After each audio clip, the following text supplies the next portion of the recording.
The war in Afghanistan that began after the U.S. was attacked on September 11th, 2001, goes on today. And in this new year, a stark reminder that U.S. troops stationed there are still very much in harm's way. National security correspondent Jennifer Griffin reports from the Pentagon on America's longest war and where we go from here.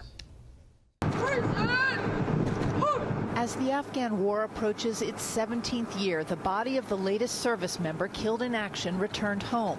Vice President Mike Pence was at Dover Air Force Base in Delaware to greet the remains of Sergeant First Class Mikhail Golan, a 34-year-old Latvian immigrant from Fort Lee, New Jersey.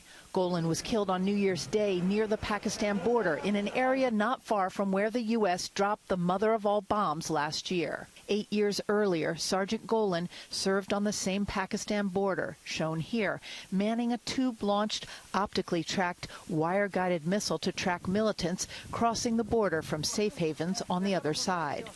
Today, the State Department announced it was cutting more than $255 million in security aid to Pakistan, a punishment for its ongoing support for the Taliban. We consider them to be destabilizing the region and also targeting U.S. personnel. The United States will suspend that kind of security assistance to Pakistan. Defense Secretary Jim Mattis was asked whether he worried Pakistan would close the vital supply lines and border crossing used by the U.S. military into Afghanistan. We have had no indication of anything like that.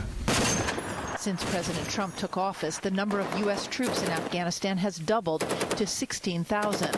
The White House announced a new strategy for Afghanistan in August. We vowed to win this war on our terms, on this soil. The top U.S. commander said he now has more leeway to pursue the Taliban. We've used air power, dropped more munitions this year than any year since 2012. The Taliban now control half of Afghanistan. Brett? Jennifer Griffin at the Pentagon. Jennifer, thank you.